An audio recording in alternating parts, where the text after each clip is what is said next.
Welcome to the show. You're watching live on the Video Podcast Network. Tonight's guest, author, and now podcaster, Bret Easton Ellis.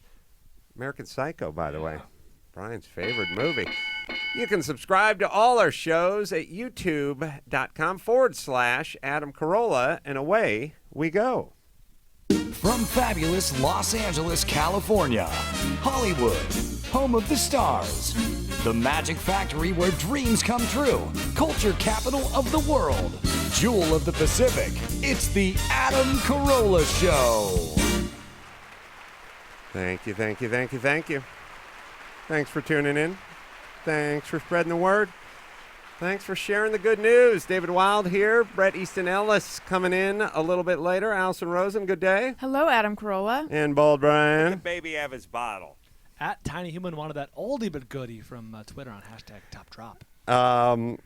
We will talk a little Rock and Roll Hall of Fame, I'm guessing. With I can go for that. Yes, can do, Adam Carolla. Now, I found out it was Hall Notes, and then I found out it was Nirvana, and then I found out it was Kiss, and then I realized Kurt Cobain would be very upset about this. No, Kurt Cobain loved Kiss, was actually on the Kiss tribute record.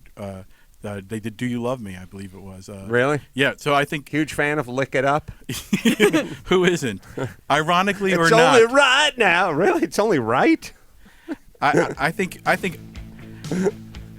What? Yeah, here it is. This is written by adults. I can't wait for the All-Star Jam to this.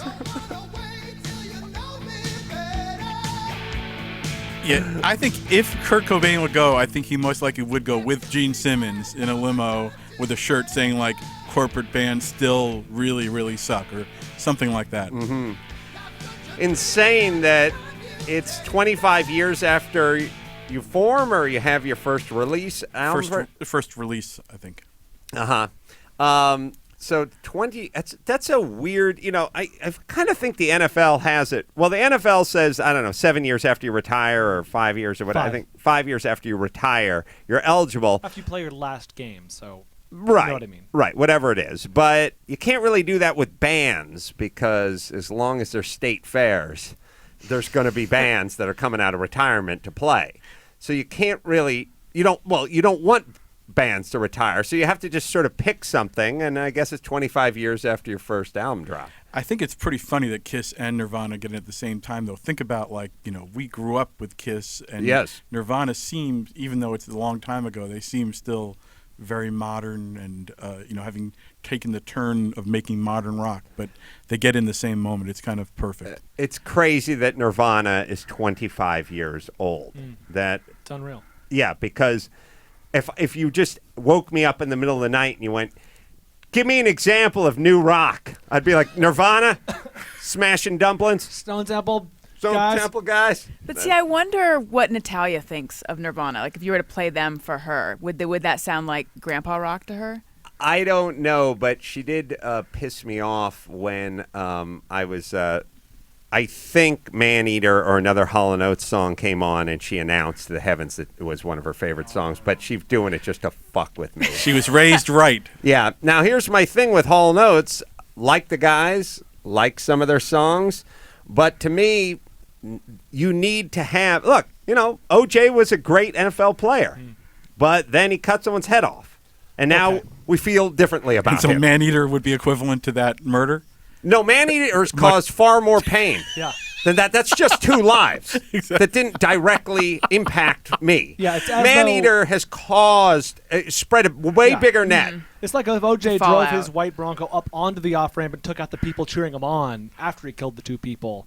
That's Even that, I wouldn't mind if those people were gone, because imagine those people have had kids by now and have been in and out of the joint in rehab. At least Maneater's an off-white Bronco. It's got a little soul No, to what it. I'm saying is, Nicole Brown Simpson, she wasn't going to cure cancer or AIDS. You know what I mean? She was going to hang out in Brentwood, have a few more nights on the town. She doesn't deserve what she got. Adam, she was going to pay taxes. Okay. I'm just telling you what... Through alimony. What Adam would say. She was an earner. Her husband was an earner, would have kicked it down to her, and then we would have wet Property our beaks. taxes. But I'm saying, if you take... Brentwood's a high-rent district. But hold on. What songs do we have? We have Adult Education. We have Man-Eater. We have I Can't Go For That. And we world's worst before you jukebox. go there, I want some equal time because I will say I'm not sure. Oh, Family Man. Oh, They didn't write that one. That's Mike Oldfield Doesn't matter. Combined, with Sally Oldfield. the damage that Hall & Oates has done with those 4 songs is much greater worldwide than what OJ did. I voted for them. I don't know if I'm supposed to reveal that. Hold on, here it comes. I'd vote for him again. Oh, wait a minute. She just might. If we. All right, here it's gonna kick in. It's good. This is what I would have played this the whole time where I was yelling at you not to vote. Oh, here it is. Okay, this is a horrible band. Don't blame this them. This isn't music. No. Don't blame them for the 80s. The Why? 80s. The 80s. Don't John blame Hyde them. did bring the family in the 80s. They're part of what created that 80s. They made it miserable. I don't mind this song. I will be honest with you. This one is not the one of the. I don't mind. That's like saying don't blame leg warmers and shoulder pads for the 80s. Right. Or neon. That's right, or Nagel. I know you thought he said bagel, but it was Nagel. I know everything that sounds close to bagel. You're confirmed. The point is this. They were the 80s. They made the 80s. Oh. All right, it's coming again. Yeah. It's not even a song. It's a record. It's such shit. It's actually by the guy who wrote Tubular Bells, the Exorcist theme. How with a little weird. Wow. I wish Mike OJ Oldfield would have killed him before he wrote this song. Number 6. This is a top 10 song. I think it's kind of your theme song. I believe you should work this into the next movie. I can't go for that. Was number 1. Adult education may be more insulting than this. I love that one. What's the message of Family Man? His bark is worse than his bite. If you push him too far, he just might. Because he may look like a sort of like safe family guy, but there is sexuality and danger there. That's the message. Yeah. They wrote great zero entendre songs. Man-eater. Ugh. There's the one. There's the one. I had them on. They were when I had a TV show called Musicians on Bravo. They were my first guests because I love them. And when we did the set list, they said we're doing Man-Eater, and I didn't want to say, you don't have to do Man-Eater. But I did. They did do. On the other hand, Fair Time. I think She's Gone is maybe one of the best songs ever written. Good. There you go. That's OJ winning the Heisman. Yes. So they get in the Hall of Fame. But we still count. There's a body count here. My ears. It's Man-Ears. Adult. I got to hear some adult education now. Love this one. Look. Produced by Nile Rodgers. Adult. We can't tell what year this is from or decade, can you? You are so white in your taste. Oh. Because this is so funky? This is very funky. White boy.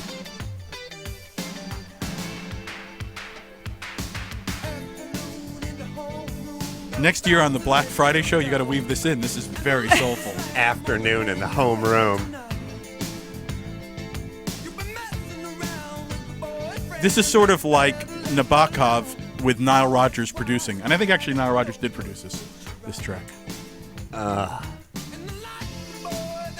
And this is one of those things, it was a new track for a greatest hits. It had to be great, and it was. These are all top 10 songs, which means just dirigibles carrying sacks of cocaine just bombed program directors' offices and just buried them. But do you get, Adam, Bolivian it's shale. not just about school. There's also another sexual double meaning. It's not just about adult classes. I remember hearing this shit on the radio. And by the way, this is back before you had choices, I just had a radio in my truck. I didn't have a CD player. I didn't plug in my iPod. Did the Mighty 690 play this? Yes, I'm sure it did. This was my only choice. Fucking Family Man and Man-Eater. Come on. I'm gonna put on an explosive vest and charge the stage when they come up there. I just feel like you guys have a little double, triple standard going here. For instance, Brian, you can, our Bret Easton Ellis, a Graham Parker fanatic I just discovered on his podcast when he talked to Judd Apatow the other day. But the film pays tribute to the music of Huey Lewis, Mr. Huey Lewis. Oh, yeah. I think Huey Lewis is far more to blame for the 80s than Hall & Oates. I think Hall & Oates has a higher percentage of great material.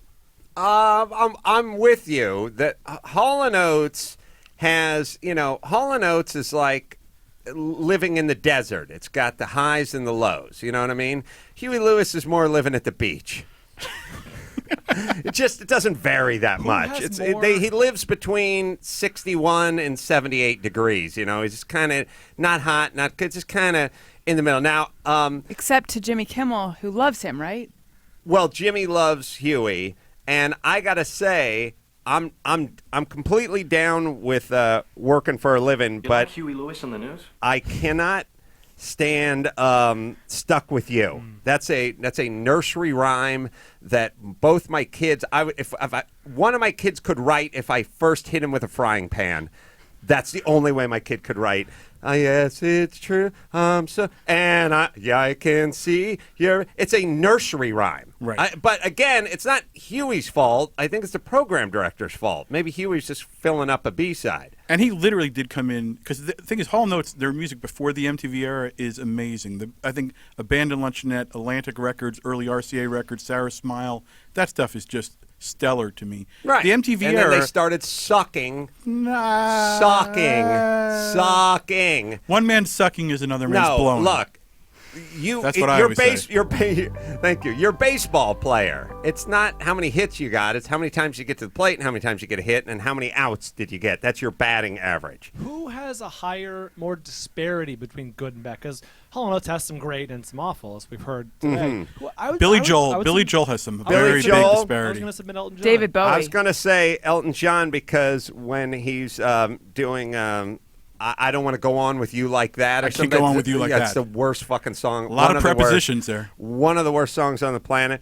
Hey, I would say Rolling Stones have Absolutely. some pretty good highs and some pretty fucking low lows. Angie is a fucking piece of shit, in my opinion. Oh, I'd say Aerosmith. No, Angie's a poor example of their piece of shit songs. That's a song you don't like, but that's not a bad song. They have horrifically bad songs. Aerosmith's a good nomination. Yeah. Thank you. Mm-hmm. Rats in the Cellar, Toys in the Attic, two best ones. All right. Where the hell were we? A couple things. Let me give a little love to one of our sponsors, and then I'll share a couple things with you guys that I wanted to get into. First off, in the department where, Brian, you've been around long enough to know that everything I complain about comes to fruition, or everything I say is not true, turns out not to be true. I can sadly verify this. And people want to know why, and it's easy. You all have the answers. They're all just within you. When you hear, and I don't know, Gary, if you can find it or not, but when I used to pass these billboards that would say, 44,000 Americans died of secondhand smoke, I'd just go, how could that be? And then I would talk to Dr. Drew, and I'd go, have you ever treated anybody who died of secondhand smoke? And he'd go, no. And then I'd say, but in all your years as a physician, in all the hospitals you worked at and all the physicians you know, and he'd go, no, doesn't. And then I realized I've never heard of a dignitary or a celebrity or a neighbor or anyone going, he died of secondhand smoke. And then I realized, oh, this is bullshit, because we'd all be dead. Anyone who ever worked at a bar. Travel on an airplane. Back in the day would just be dead, but yet it was almost 50,000. I mean, that basically the same body count that we had in Vietnam was also attributed to secondhand smoke, and that's when I knew it was fucking bullshit. And I was yelling. I've been yelling about that since probably since 96. it was a big thing in the early 90s, or somewhere around there. Right. So we'll. Oh wait, what is that? What is that? We'll get you a recent article on that people have been sending me. First, Lumosity, baby. Oh yeah. I would like to forget about Maneater, but if you'd like to improve your memory, you use Lumosity.com. It's important. You customize exercises for your brain, your being, your main being, man. That's the core. A form of adult education, so to speak? Okay. So be it. Lumosity.com is based on scientific research to help with memory, attention, speed, and problem solving. You can exercise your brain, and it's fun. You make these, you design it online. Use your iPhone, your iPad. Use Lumosity and use the app, Lumosity app. Go to Lumosity.com today. Click the Start Training Free button. Create your program and start playing, and tell them you heard it from me, Ace Carolla. That is Adam Carolla. All right. Adult. Education. Oh, God. Okay. I don't get it. I don't get what accomplished musicians are doing. What are they doing? Why doesn't somebody raise their hand and go, you know what we're doing right now sucks? Like if somebody said to me, I want you to write some jokes about like how bad airline food is or some super fucked out topic that was super hackneyed, I just go, no, that's not interesting or different. I will tell you, not less, maybe a month ago, I stood with them on the side of the stage in Ryman Auditorium. There's still audiences that go nuts for that song. They love fucking Maneater. Yeah, yeah. And Jimmy played it at my wedding. But now he'll play it at my funeral. It's just fucking with me now. That's what's going on. All right, something that's going to put me in a much better mood. trying to figure this out. So I'm trying to get hold of Tom Cruise. David Wild, I feel like you could be my conduit to Tom Cruise. I'm trying to get him for this Paul Newman driving doc, and I realize sitting down with Tom Cruise is not an easy task, and he has a publicist. He probably has 5, and he doesn't sit down with people because they start getting into Scientology and divorces and Oprah and sofas and couch jumping and Matt Lauer, and next thing you know, they're not doing their job or they're fired.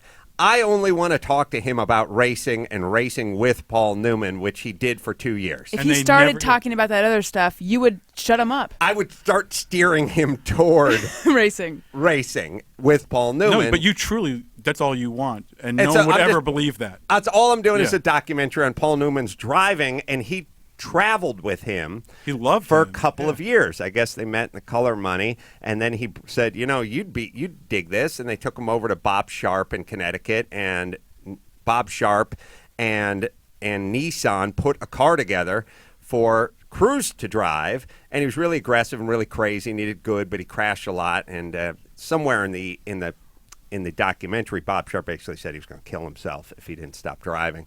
And he did stop driving. Mimi, as Bob said, Mimi was not into him driving anymore, and he sensibly stopped. But he traveled around doing the circuit with Bob Sharp and Paul Newman for 2 years, and I'd love to hear those stories. He did that movie Days of Thunder, and where he played the connection to that film, and the guy's Alison. film, was started. But so what somebody said to me is if you put together a little 2-minute sizzle reel and you do it with Book Tom, you can spread it out all over the place on YouTube and whatnot, and then someone will get it to him, and that'll get him to do it. We're not going to get through his publicist, but if we can get to him, sit down with him. So I thought I would show you guys. It doesn't need the the video, but you can take a look at the 2-minute sizzle reel, and I'll shout out when there's a name that's familiar on there.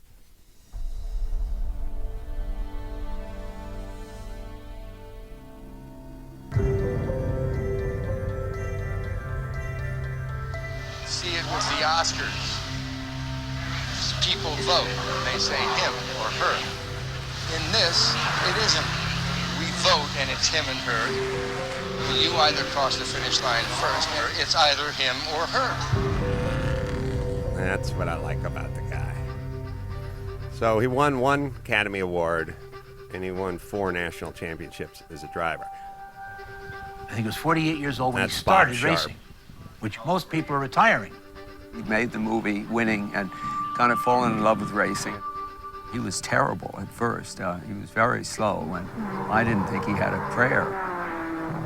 And he wasn't racing Ferraris, and he wasn't racing... Leno. He was racing Datsuns. It was something the average guy could aspire to. Well, I think he liked the camaraderie, and I think the fellowship of McDreamy. with a fellow driver, as you know, there's nothing like it. It's not anything you can have in Hollywood at all. I always wanted to be a jock. I skied and boxed and played football badly. I had no physical grace. The only thing that I ever found any grace in was an automobile.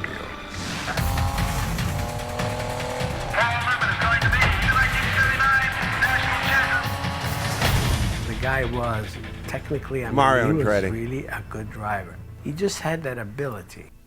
How do people in show business regard his racing? I'm not sure they know he races. Joanne Woodward. At first, he would take His wife, time people off might the not His know. wife, movies, sorry. and then later on, the movies had to work around his racing schedule. Every year I keep saying that I'm going to, stop all this. And so now it looks like I got a couple of really good scripts that will go during the spring and the summer. So all I have to do is burn all those scripts, you see, so I can get back in the car again. I was worried about him. I really was seriously concerned. His whole career looked as though it was going to go down the drain because all he wanted to do was race. And that was all that he was really interested in. They'll have to strap me down before they keep me out of these things. So somebody who knows Tom Cruise out there can send it to him. That looks fantastic. You're rescuing Paul Newman from a Obscurity. salad dressing to show what a icon he was. What a People badass. have no idea what a maniac he was about driving. I didn't know he started racing when he was 47. That's crazy. Yeah. Came with his kid down to Lime Rock and jumped in the back of Bob Sharp's car, and he took him around a few times. Those old-time guys are always so cool. Somebody said, evidently when Paul Newman would put the sunglasses on, you just really couldn't tell who he was, especially those gearheads who live in the middle of Connecticut.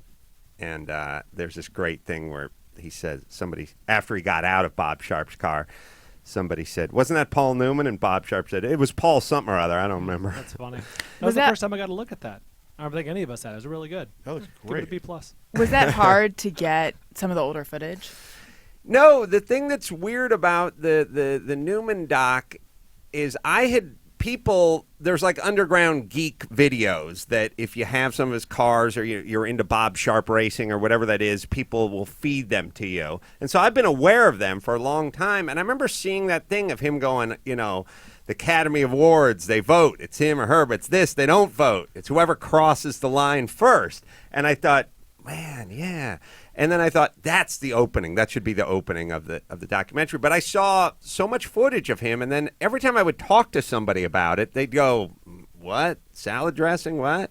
And I'd be like, no, he's really into car racing. And like, oh, like the celebrity circuit? And I'd be like, well, first off, there is no celebrity circuit. I wouldn't be here right now. And secondly, no, he raced professionally. He had sponsors, and he raced. That's all. He got out of the car when he was 83. And then he died 6 months later. That's like wild. he raced the last 35 years of his life like nonstop. He was also such a handsome leading man that maybe I'm wrong, but my impression was it was in later performances where he really, like Absence of Malice to me, not Absence of Malice, the Verdict to me is the greatest performance he ever gave, and that was late in the career. He acted for basically 50 years, just nonstop, and he drove from when he was 47 to just when he died.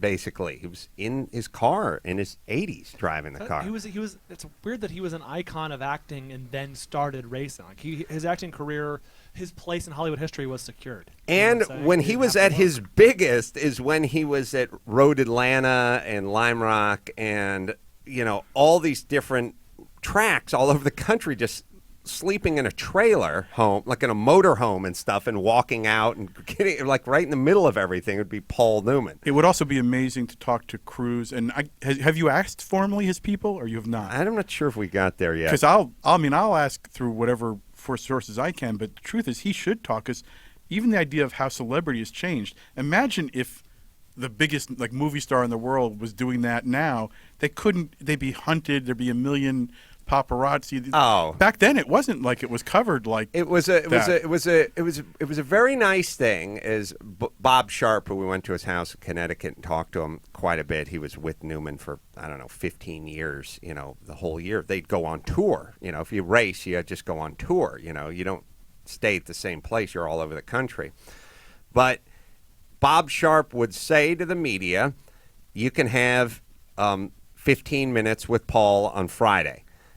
And if you start asking questions about Joanne's next movie and his next project, then he's going to have to go talk to the crew chief pretty quick. But if you want to talk racing, he loves racing, and you'll talk for 2 hours. So he would go prep them, and then they would talk racing. And if some dickhead wanted to know about Joanna's next movie, then he'd just leave. So they had an understanding. I think it was the same way, the Kennedys had an understanding with the press. Like, there used to be what they would call gentlemen's agreements. Like, okay, listen, here's what I'll give you access to this. We don't want to talk about this. We will talk about this. And then everyone would act accordingly. Now it's just, now he'd be in a porta potty taking a piss and someone be holding a cell phone over their head and taking a picture through the vent at his honker, right? Exactly. They'd be yelling like, "Cool Hand Luke sucks" to get a reaction out of him. Like, right. Take a picture. Right. Or the Sting. Take your pick. All right.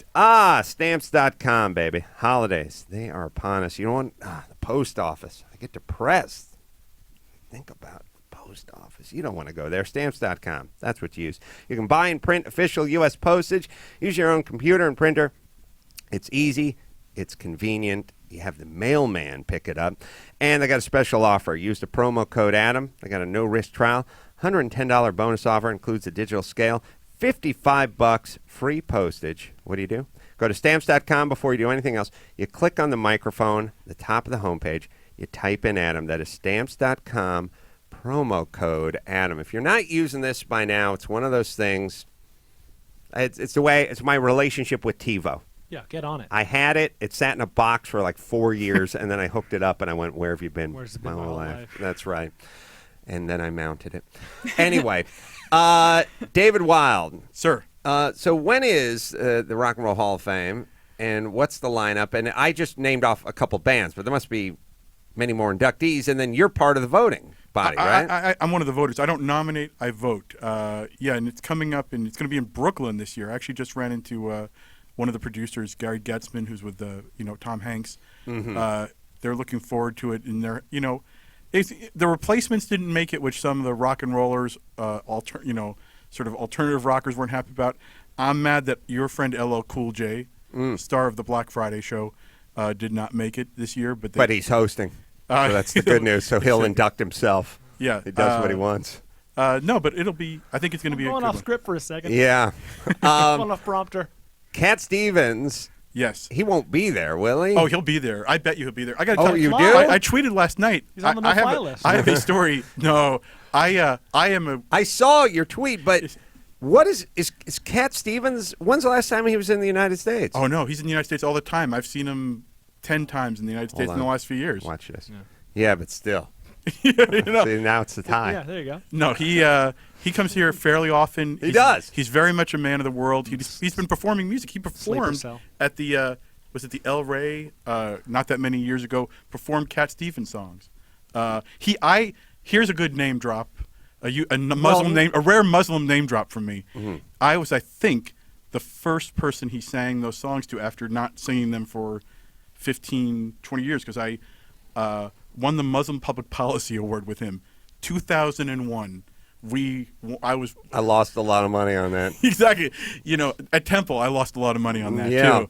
But he came back with a VH1 documentary, a 2-hour thing about his conversion. That was the first thing he did when he returned to sort of talking about his music. And I was the interviewer for him, and we traveled around England together on that. Does he live in England now? He lives in England, but he also travels the world. He's an amazing guy, fantastic guy.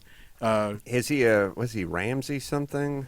Yusuf Islam. The other one's right. What was the award you two won? We won the Muslim Public Policy Award. That must have been a tough ceremony in 2001. My wife came with me. Must have been an awkward ceremony. I think it was earlier in 2001. It was February 2001. My wife came, and we sat at the table, and they had a Muslim stand-up comedian. And I remember it was like, the jokes were like, Inshallah, it means it ain't going to happen, which it really means like, may Allah will it. That was sort of the joke. It killed. Then they showed a package of Muslim terrorists in movies, and they laughed at it like it was absurd. Take my wives, please. Exactly. That was an interesting night. The Muslim Public Policy Awards, downtown L.A., 2001. And then at 9/11 happened, and then I was writing the Tribute to Heroes, and I remember weirdly writing Yusuf and a few other of the heads of the organization saying, I need quotes from the Quran speaking to tolerance. Mm-hmm. And you would be hard-pressed to find some great ones in the I got to say, that's not really what they specialize in. It's not a through line? Not a through line in the Quran. I do that to everyone who's getting on my flight. Just to try to keep an eye on people. If they spit one out quickly, I keep an eye on them. But I treasure my muzzy, as I call it, my Muslim public. Cat Stevens is someone where if I hear the song playing, I enjoy it. And I own Cat Stevens music, but I never want to put it on and listen to it on my own because it just makes me too emotional. Oh, really? I'm a fan. I am a fan. You just rock out well, to it I in your think home. Alison's a fan, too. Yeah, that's what I'm saying. But I find it too... sensitive, too... introspective. Yes. It's the father and son song is like... it'll make me cry. Amazing. I mean, it's amazing. But here's... So his Muslim name is... Yusuf Islam. All right. And I was yapping about this with Dr. Drew today, actually. iTunes Best New Podcast of 2013. Congratulations. Thank you very much. Drew in the hizzy. We won it last year, or we won the best overall last year, and now we got the best new one. I was laughing about this because I've always said, Cat Stevens is not a name to change. But Cassius Clay is one of the coolest names ever. Lou Alcindor, these are all the guys that changed their name. But if you think of it, your name is Cassius Clay. Yeah. That's a fucking awesome name. Your name is Dick Trickle. Change it. By all means, embrace it. And how funny would that be on the NASCAR circuit? He's a NASCAR driver. Cat Stevens' name was not Cat Stevens. It was like Stephen Gregorio. Does not matter. Yes. The chicks. Exactly. The bitch is called you Cat. That was cool. That's the point. Yes. When your name's Cat Stevens or Cassius Clay, right? You keep it, man. The weirdest fact? Dick Butkus, he should change. Neil Diamond's real name is Neil Diamond, but he wanted to change it to Noah Kaminsky.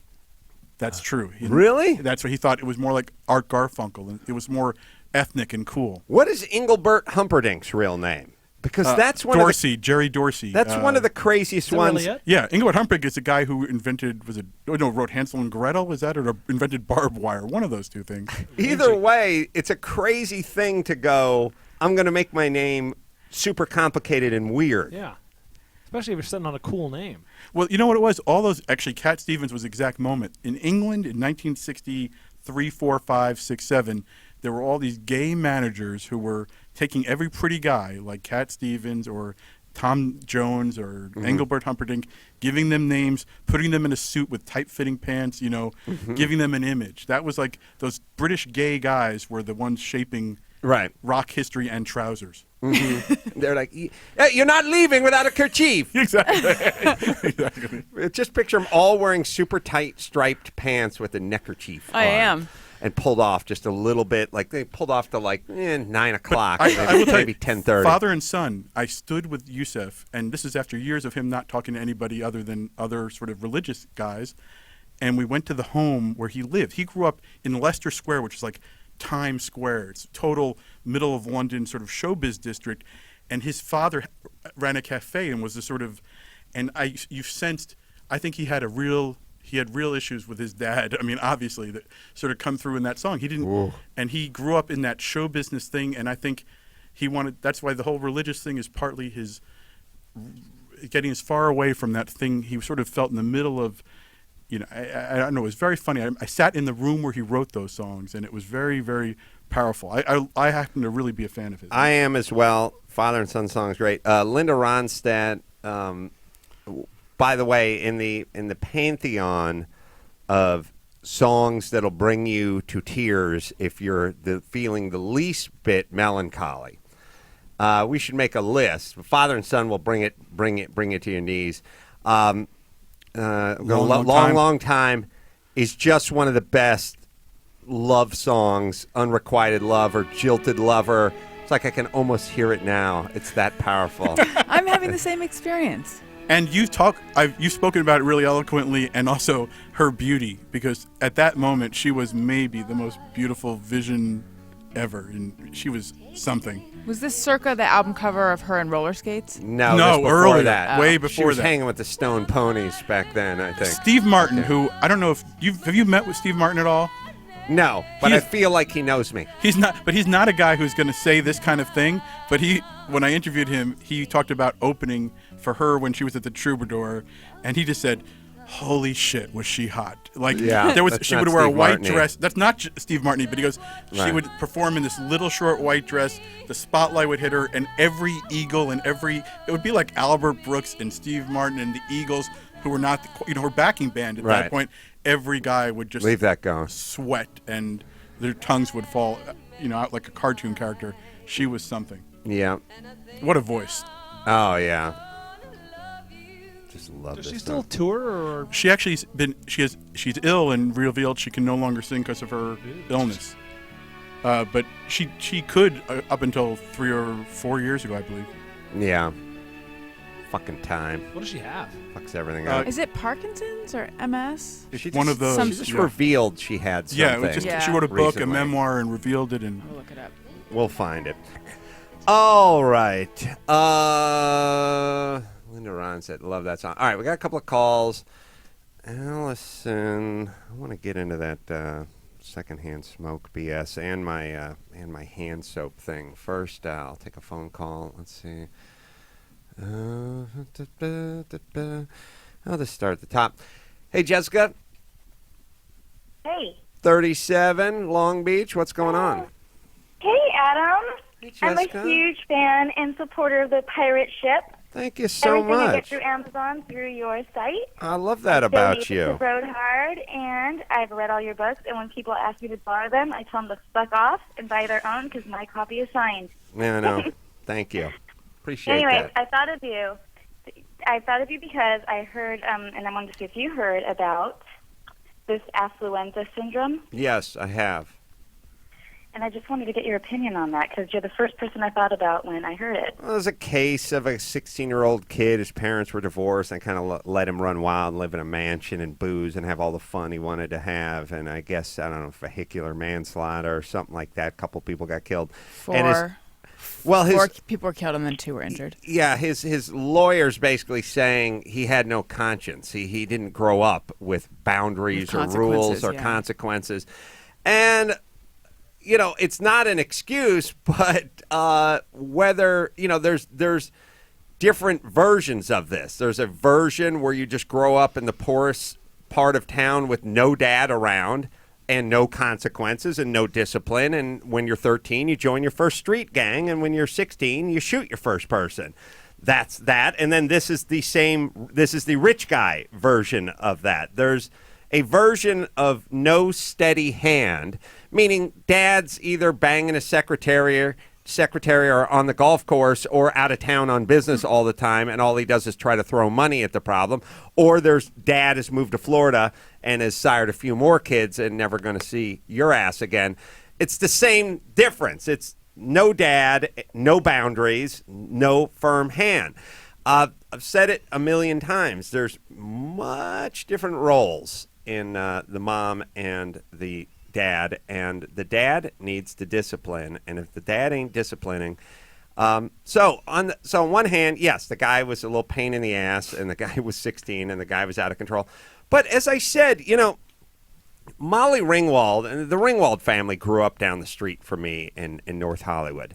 And at a certain point, Molly went from this little sort of mousy, little freckled redhead whose sister, Beth, was really the beautiful blonde of the, she was the beauty queen, the sister. They moved out here from Placerville.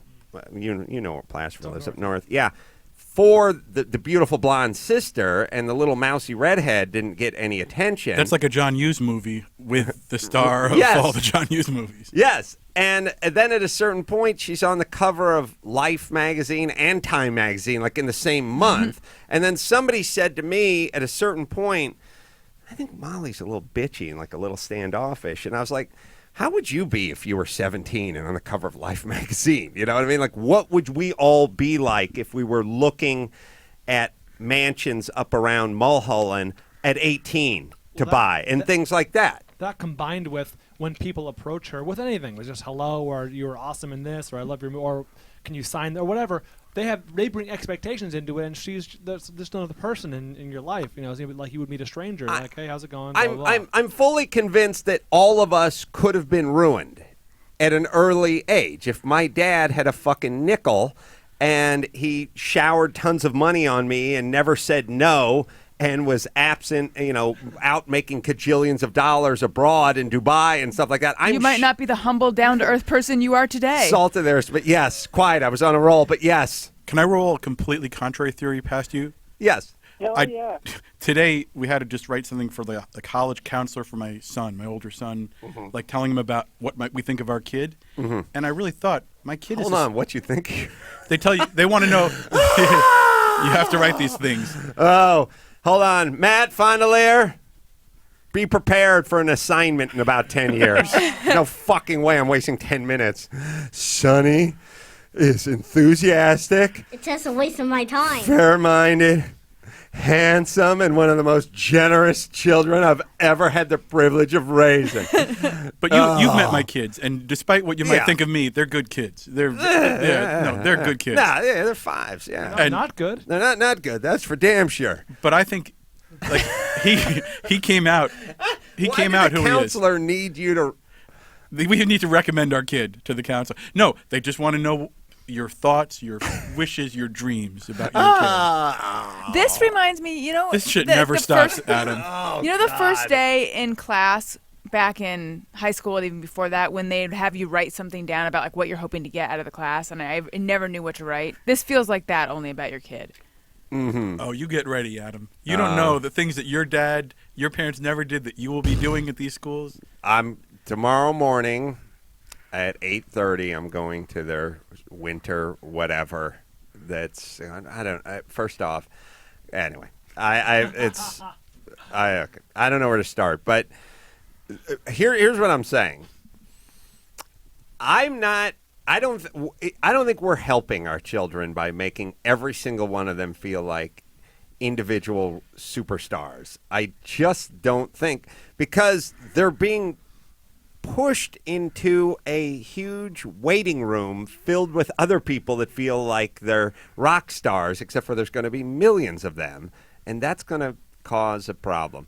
See, the problem is I think that parents are maybe making up for something that they didn't get in their childhood, or acting on what feels best to the parent, thinking that that's what's best for the kid. No, I think if you build your kid up and give them confidence based on doing what's best for your kid, that will create something good. Yes. But so back to the initial question. Look, you take a 16-year-old, and from birth to 16, all they know is no boundaries, do whatever you want, no one's your boss, no one can tell you what to do. I do not know that me or anybody I grew up with would not be a fucking self-entitled, self-indulgent piece of shit, and I cannot say that I wouldn't be drunk driving a Cherokee with 5 of my friends in it. Like there's a lot of crimes where you hear about the one where the guy went, old lady just walking down the street, guy jumps on her, starts beating her about the face and shoulders. She falls to the ground. Even after she was unconscious, he kept kicking her in the head. And you're like, fucking animal. Like, I could never, ever do that. And then you hear about the one where it's like the guy was in the back of a Subaru Brat, and he pulled his ass out, and he was hanging it out, and the guy in the semi-truck swerved, and now we have 2. And I always think, I could have done something like that. As a matter of fact, I have done that. It's just nothing happened. You know what I mean? It's like the people that get all high and mighty about drunk driving. Meanwhile, we all have a Christmas party or 2 that we've driven home from where we've been over the limit. Well, and the number of near misses in any one of our lives, just, fucking around when we were teenagers or whatever. If you think back on it, it's pretty chilling. Right. Probably any one of, Allison maybe less. I was always hanging my ass out a window. Whether it's that or something else, we've all had our fair number of misses. I have circled the globe in the boot of a 2-seat sports car, meaning you got the Triumph, the MG, the Datsun Roadster. Ray was in front, Chris was in front, and I was sitting on the piece of sheet metal in the back sideways, hanging on to the back of the seat, like not belted in, not anything in, and we were hauling ass on Mulholland. I've been in the back of a million pickup trucks that were like, oh, this guy wants to race, and you're sliding around in the back of the pickup truck. I mean, yes, something could have happened, and it didn't, but to me, it's still a different kind of crime than the kicking the old person in the head. Tom, 46? Hey, yeah. What's going on? Hey, doing all right. Hey, I have a issue. starting next year, they're not going to allow me to carry over all my vacation days. And I've accumulated, by the end of next year, I'll have 70. 70 vacation days. 70. I'm a golf course superintendent, so I can't really take I can't really take a lot of days off in the season, which is here in Jersey. By the way, middle of March. you work on a golf course. What kind of grind is that? Oh, man. The daily Golfers grind. everywhere. Yeah. I've never regretted or dreaded a day going to work. I know, but why do you need a day off? You work on a golf course. Where are you going to go to, a cubicle? You've never taken one. Yeah, you don't have to. I don't have to. Every day I go to work is a vacation. I'm just saying. Tom, all do right. you have kids or family? No. And Well, you I have a wife, no kids. Okay, and do you have to take the vacation days in what part of the year? Off season. Meaning what? What Like, months? Meaning from end of Thanksgiving to maybe Easter. But are you saying that you must take the 70 days? Or I lose them. So you I can don't have to. literally take, I mean, when you do the working days, you're taking 3.5 months off of work if you're doing a 5-day work week, right? Exactly. And I mean, I would have to take the whole winter off. will your job be waiting for you when you return? There's projects that I want to do over the winter that won't get done if I take off. Like fix the windmill? Things like that? No. Well, here's all. Hold on a second. Here's all I would say. Like when you're gone for 3.5 months, people kind of move on, yeah. and then when they move on and you come back, Is this a miniature golf course? I've decided it was. I like to downgrade everybody. Either way, but you know what I'd like? I would like a miniature golf course that still had the hot-looking chick with the Miller Lights and the Bloody Marys on it driving around in the golf cart. Because, look, it's nice to have a cocktail on a Sunday morning at 8 o'clock when you're teeing off with your buddies, but it's more like Saturday night when you're dragging your fucking kids out to miniature golf. That's when you need a fucking pop. Why can't we combine the best parts of golf and miniature golf? Yeah. Miniature golf is the golfing, and golf is the drinking. And if my kid was like, I want to have a party at the putt-putt golf, and I knew the hot chick, the junior college chick who was 19 in the tight shorts was going to be pouring the tall boys, I'd be like, Daddy could go for that. It'll be fine. We ought to have her just riding over stuff. Okay. Over little hills. Write that down. I would use half of them. I would not use all of them. I feel like you leave your job for 3.5 months. But it's the You're just off not gonna be season. missed. He's the superintendent. He's been there probably for 20 years. So the point is, they can afford to let him go. They can't fire him for using vacation days. I think that's illegal. All right. Anyway. Where should he go? But it's not like he can go somewhere for 70 days, is it? Is that what he's saying? It's the winter. Come out here and golf. What am I going to do? Stay home and watch TV all day? Putt around the house. He doesn't want to. You should be able to sell your vacation days at for 50 cents to the dollar or something to other guys who would like to buy vacation days. I can see that. It should be like Al Gore talking about the carbon chips or whatever he's talking about. I mean, you should be able these units. You should be able. It's just work, it's just guys. I don't know, Tom. What are you asking? Where should you go? What should you do? What would you do if you had 70 days and you had to use them? Or things you don't have to use them, but you will lose them. I would. What do you like to do? Do you like to do something rather than just relax? I like to go to work. Okay, well then go to work. You work on a golf Got a course. Who second gives a job. shit? Yeah, I don't care. All right, you know what I do care? The Spoils of Babylon. Did you guys see this? No, what is it? It is. Well, first off, it's Will Ferrell, but it's Eric John Rosh's epic novel. It's now an epic miniseries coming to IFC. Oh, IFC thing, yeah. Yeah, Thursday, January 9th. It's a 6-part miniseries. It's got Kristen Wiig, Tobey Maguire, Will Ferrell, Jessica Alba, Val Kilmer, Haley Joel Osment, Tim Robbins, Michael Sheen. This one would be a lot shorter if you just listed the actors who weren't in it. Yeah, you're right. The premiere night will include 2 back-to-back episodes. The Spoils of Babylon, IFC, Thursday, January 9th. 10 o'clock, 9 Central. Let's not miss this. All right. David Wild, website. Wild About Music. Oh, that's Twitter. Website, Sorry. yeah. Twitter, no website. Wild About Music is where you go if you want to tweet out to him. Please. Bret Easton Ellis in next, and we'll be right back after this.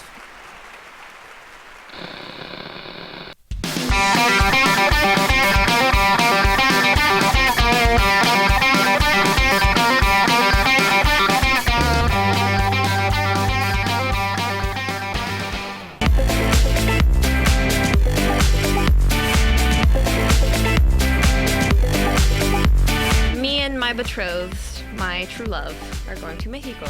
What's I'm really Scott excited. doing? Well, first of all, it's cold. All right, well, we officially have our worst guest ever. Congratulations. Are you serious? Is it really cold? It's great. Thank you. That's how much you eat anyway, right? I'm hungry. Bye. Done.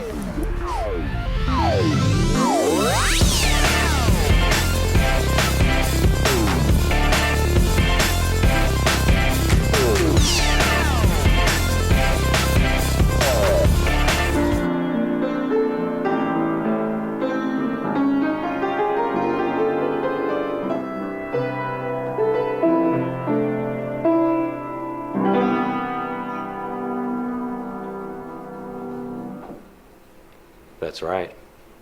It actually was me playing the whole time.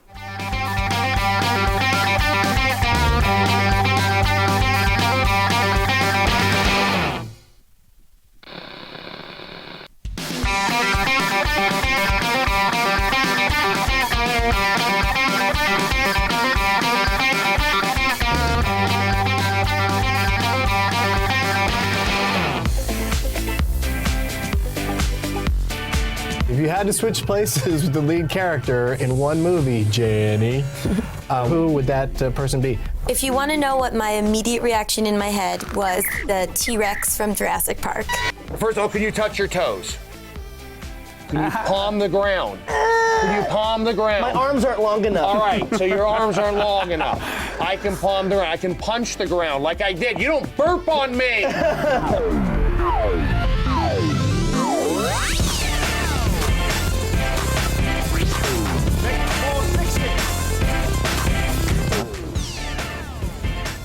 Yeah.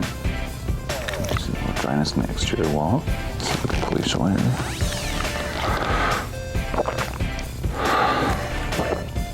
Feeling really good and warm and Michael, you didn't pick out an ugly sweater. You picked a nice sweater. Did you read the email? You're doing a good thing. Michael, Sarah, go home! It's an ugly sweater competition. I'm just so happy to be a part of a campaign that is in support of sweaters.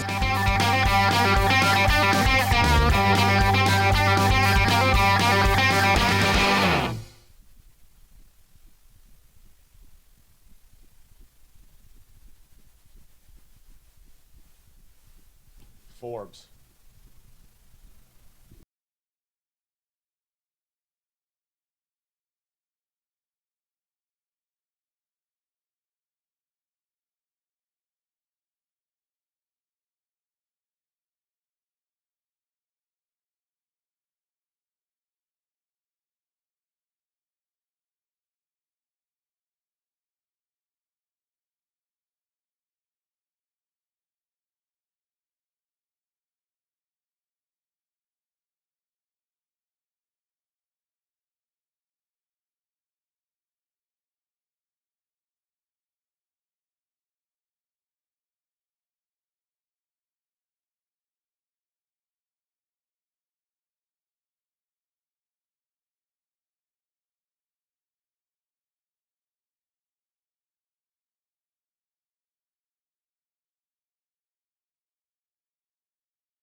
You tell me when you're ready, Ace Man.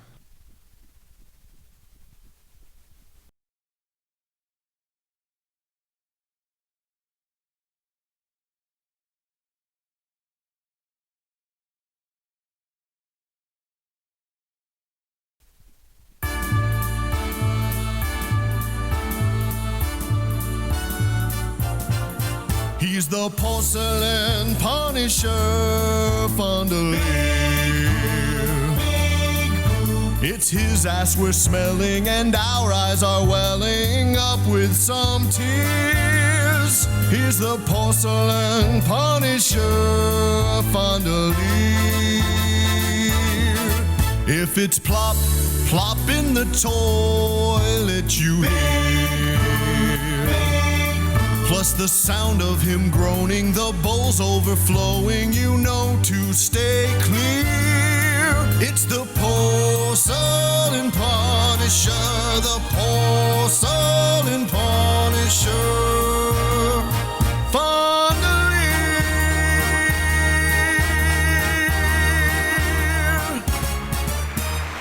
Nice job, Dick Banks. Bret Easton Ellis here. He's got a new podcast. Bret Easton Ellis podcast, and Kanye West, I noticed, was on there. Marilyn Manson, Judd Apatow. Available, new episodes, by the way, available Tuesday on iTunes, and you can go to Podcast One if you like. Good to see you, Bret. Hey, Adam. How are you doing? Good. I just read here. We were just talking about American Psycho the other day, but I'm not sure why. I was doing a review. I do a movie segment here once a week called Hooray for Baldywood, and I was reviewing American Psycho. Oh, excuse me, American Hustle. Christian Bale was tremendous in that, and I was opining that he was one of our finest actors and had tremendous range. And American Psycho came up, which is one of my very favorite films. Yeah, he does have tremendous range, but he hasn't been able to show it for a long time. I think American Hustle is the first movie where he's not locked into the Batman mask, and he's actually playing a character. You know, he hasn't really had that opportunity for a long time. Maybe, and he hasn't been as funny in a movie since American Psycho, I don't think. I thought he was unintentionally funny in The Fighter. I mean, some of the things he did were playing against a lot of the heaviness in that film. Well, that was a pretty dramatic role, and again, he did the dramatic weight loss compared to the dramatic weight gain for American Hustle. But no, you're right. The Fighter was pretty. That was. Well, he was sort of like in Raging Bull. Joe Pesci was screaming at his wife, "I'm going to stab you with a fork," but it was funny at the time. Like Joe Pesci's character wasn't a comedic character in that movie. Another movie about boxers, another sidekick who was being sort of funny without trying to be funny, I guess. Right, but the Christian Bale character in The Fighter, I mean, is such a major drug addict that I don't know if it's funny or not. I mean, he doesn't get those comic riffs that Joe Pesci does in Raging Bull. Right. You know, those rages that are so outlandish that you have to laugh at them. Yes. And especially the banter between him and De Niro in that is hysterical, but it's just so profane and crazy and, you know, based on so little. Yeah. They get pissed off at each other for so little. I have a question for you. If American Psycho came out now, what do you think would be the reaction versus what it was then? Like, I'm just wondering, do you feel like people are more okay with stuff that's graphic? I think it's just the nature of how we read books and how books are dealt with in the culture. They definitely don't have the same place that they do when American Psycho was published, or at least a novel. Let's not say, you know, there are certain, Malcolm Gladwell has books come out that sell, you know, gazillion copies, and people talk about those books. That's nonfiction too. But the big novel that comes out that gets everyone talking for a long time, for a sustained period, I don't know if it really exists in the culture so much, or it's in a much smaller part of the culture. So if American Psycho came out now, would there be a lot of, you know, talk about the violence and the pornography in it compared to what else is available to us? 50 Shades of Grey. Well, 50 Shades of Grey is like nothing compared to, you know, what American Psycho is. But, you know, when that book was published in the early 90s, I mean, what was available to us in terms of what could shock us or upset us? I mean, we didn't have the access that we do now. So when a book came out or an NC-17 movie was art house, people wanted to go. They were curious because they were going to have an experience they couldn't get anywhere else. Well, I mean, First off, just something like Last Tango in Paris was a big deal, you know. Big deal, Wouldn't yeah. have been a big deal today at all. Not at all. But we don't have time for big deals anymore. I mean, it's just everything is moving so quickly that no matter who it is or what happens, we're just on to the next news cycle. Well, the problem with that, of course, is that then renders everything disposable. It just feels disposable. So much of what's coming out in terms of film or music or, you know, a band that you're interested who like hits for like a week on iTunes, and then it's, you know, there's just so much content flooding toward us that it's, you know, it's hard to just land on something and have something really speak for itself for a long period of time. And a long period of time is what, a month? I mean, how long do even the most popular movies, you know, play theatrically? Well, I just had a crazy thought, but what if the Beatles hit tomorrow? They'd have a bunch of good songs and people would like them.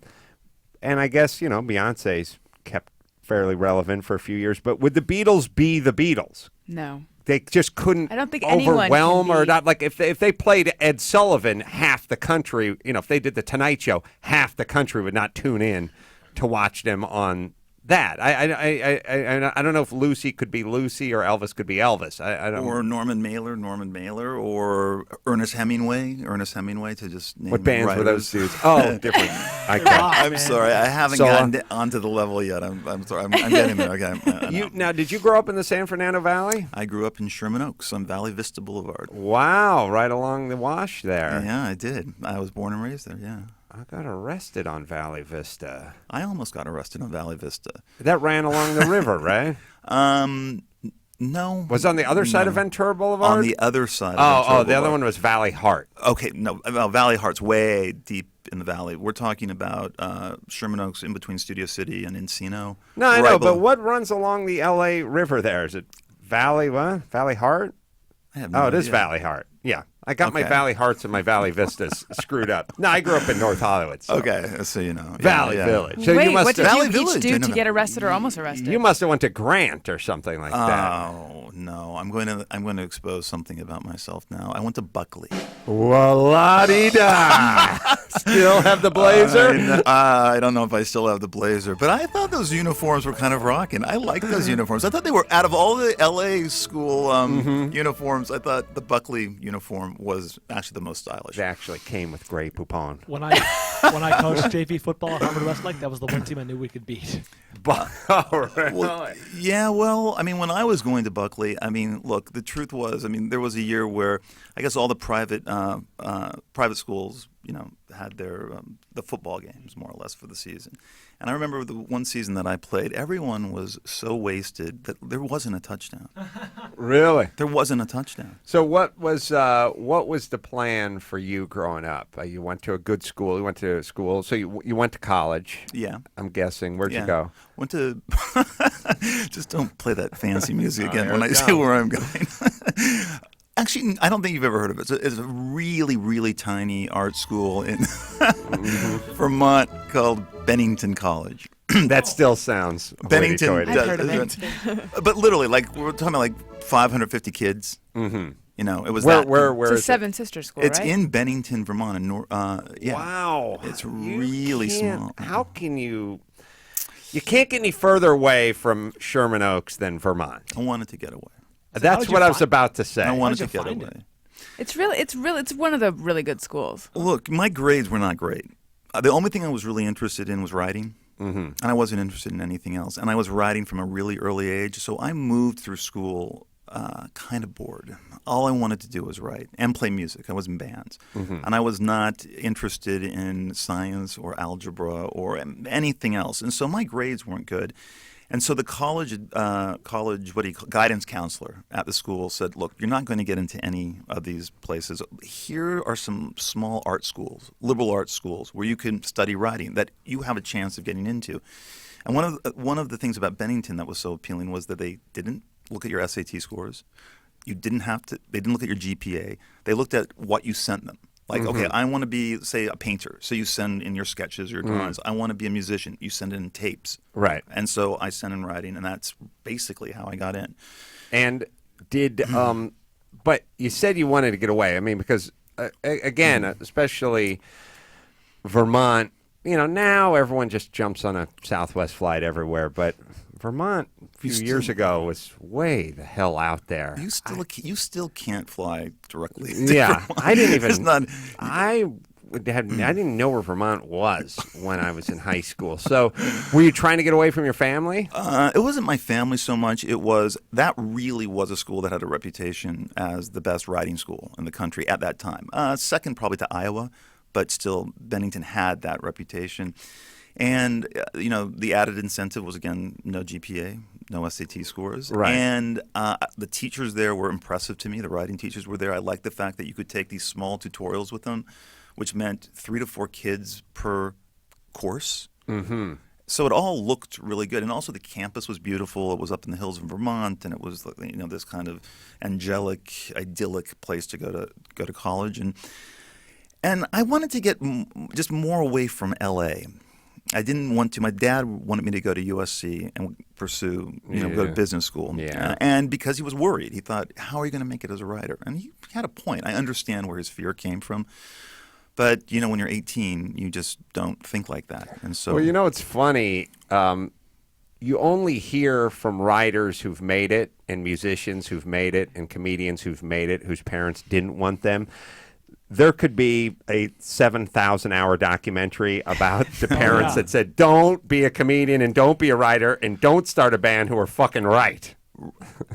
Most of them are right. Part of the iceberg under the water. That's true. It's funny because we only hear the success stories because no one wants to hear from the guy who's working at Costco when he should have listened to his dad and went to USC. Right, but who are the parents who actually do encourage their kids to pursue, a life in the arts? Maybe when you're out of college, you can do it. The Arquettes.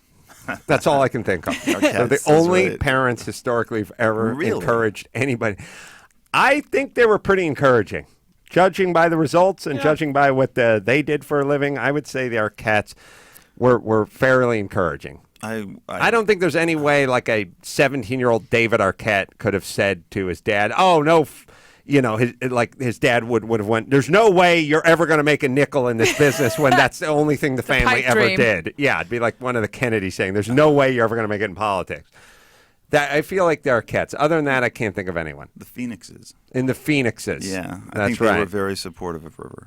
Oh, yeah. Oh, they put them out on the street with tambourines and said, make some money, and then dance. And then, of course, we're forgetting about, show business mothers. Yeah. Who are still kind of, living their own dreams through their daughters and trying to get them out. I think what they want, though. Like, I know we all think they want their kids to be stars, but I just think they're a mess. Like, I'm not sure what they really think is going to happen. Well, there's like the toddlers and tiaras moms. There's the reality show. Let's land the reality show and see what happens from there. So your That's dad, the dream. was your dad a businessman? My dad was a businessman, yeah. I worked at Coldwell Banker and then moved to his own company that he started in the early 80s. And he just figured, well, get your degree in business, and you'll always be able to fall back on that. Well, no. My dad said, I'm not paying for college. I'm not paying for you to go to college in Bennington. It's not going to happen. Right. So your only option really is USC. How did you pay for college? I went over him to my grandfather, and I asked my grandfather, will you, take care of this tuition that I have to pay for Bennington? And he had a lot of issues with my dad, and he said, gladly. Gladly. Do you want to go to a more expensive school? Was that your dad's dad? My dad's dad, yeah. How perfectly manipulative. I know. But smart. It was crazy. It was the older I get and I look back on that time, I think, what a family. I don't know. Wow. And so how mom and dad stayed together? No. You want to play the music again? Sure. No, my mom and dad divorced when I was 17. And so, yeah. I mean, but it wasn't uncommon among, a lot of kids that I knew in L.A. No, everyone... There were divorces going on. There were families breaking up at a school I went to, at least. Everyone I knew was divorced. Yeah. So, I mean, it didn't... I wasn't like... Divorce was not like the psychic disaster that I think a lot of parents worry that they worry that their kids are going to experience. I was glad. I don't remember having feelings about my parents getting divorced. Like, I know there's a lot of like, what about the kids? I remember thinking, good, let's get the mongoose and the snake out of the same fucking cage. Yeah. Can we do that? Relief. And then you guys can just go be poor and pathetic on either ends of the valley. On your own, though. That'd be nice. Yeah, that's right. Hey, Dad, you can move to a shitbox in North Hollywood. Mom, you can stay in the same shitbox you're currently dying in. And this is going to be awesome. All right, Carolla's on 3. Get a hand in. That's right. Yeah, it wasn't. And I think most of my friends felt that way, too. Although, I don't think they felt special. It wasn't. I think if somebody said, what about me? They'd go, what about you? Your parents are getting divorced between them. Right. That's the way it sort of felt back then. Right. And I learned a lot. I learned a lot from not being, I guess, coddled, not being told I was so special, not getting the 4 gold stars, not, getting on the losing team. We all still got an award, a trophy. I mean, I didn't grow up in that era. And I think that it just taught me a lot of things about just growing up and, for lack of a better term, manning up to stuff. For example, with bullying, I was bullied. It taught me a lot of things. It taught me to be covert. It taught me what to avoid. It taught me that, people are shitty, kids are cruel, and I moved on from that, There was no other option. I mean, there weren't like bullying societies that you could go to where, people helped you out. You were pretty much on your own.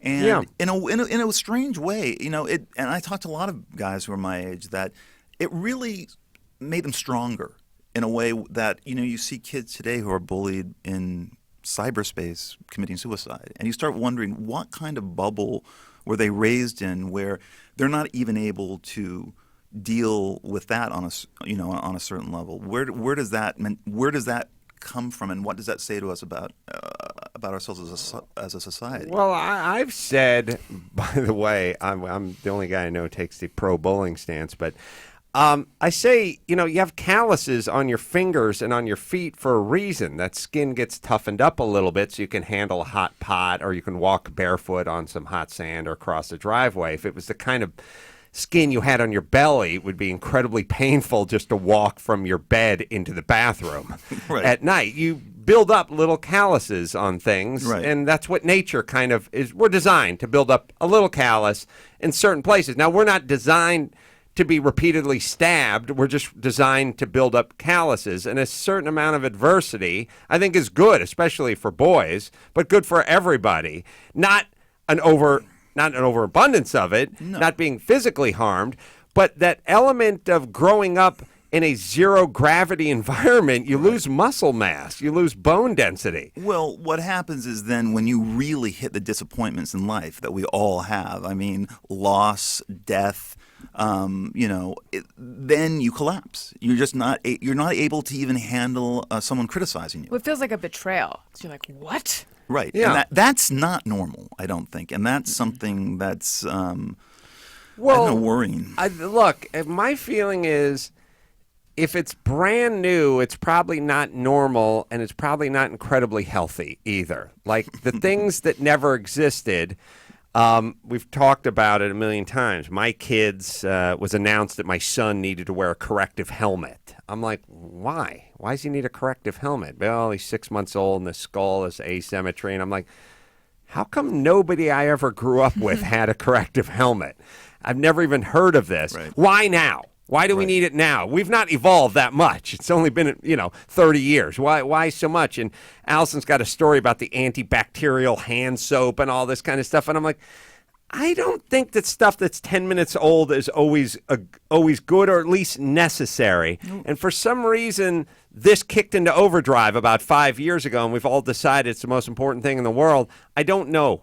Well, I think it started before 5 years ago. I mean, what about the Adderall epidemic? I mean, pretty much everybody I know in their 20s were put on Adderall in their teen years, and it's just they take them, like vitamins. And is it really needed? There was a very interesting article on the front page of the New York Times on Sunday about tracing the medical movement of creating this drug and the decade-long way to get it prescribed. Really, it was a process. It was like a building that was under the auspices of a very smart architect. They had the drug. How do we get it to the kids? And so they started to talk about ADD, bipolar disorder. And it was a drug that was so profitable. The profits were going to be so enormous that they couldn't really let go of that amount of money, that kind of profit for the medical, for the drug companies. So that's one place I think where it started. Yeah. I've been yelling about service dogs on every fucking flight. That's about 10 minutes old. Everyone was able to get along without a service dog. There was an occasional blind guy. If your dog it needs a luggage rack attached to it that you're hanging on to. If it's just the 20-foot cord or it's in a basket that you're carrying, it's ironic that the service dog, you're schlepping the service dog? I thought you were supposed to be riding the service dog. You're like service human. Yeah, you're the one who's toting around the service dog. But again, this stuff didn't exist, and now everyone needs it, and handicapped parking used to be for handicapped people, not people that had, Epstein-Barr virus or whatever the fuck they think is going on. Can we go back for 1 second? Do you guys believe ADD exists? Is a condition? I've been around long enough to hear about a lot of syndromes, and we're all. Here's what. No, there's not a boy I grew up with who on a summer day wanted to sit in class, who did not want to run outside and chase something or smash something or throw something.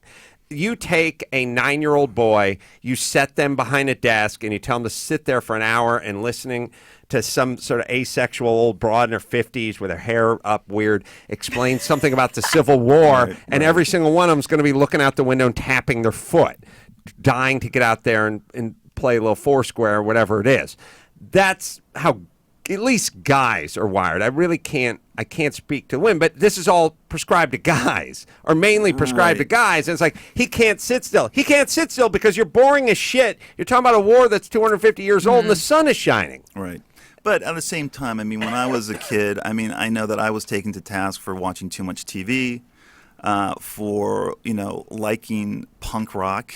Like, what in the hell is the world coming to? Right. You're seeing a band that, has razor blade slices all over them and pins in their ears. Oh, my God, kids today. We can almost sound like that when we're discussing what's going on now. I just think that it's harmful.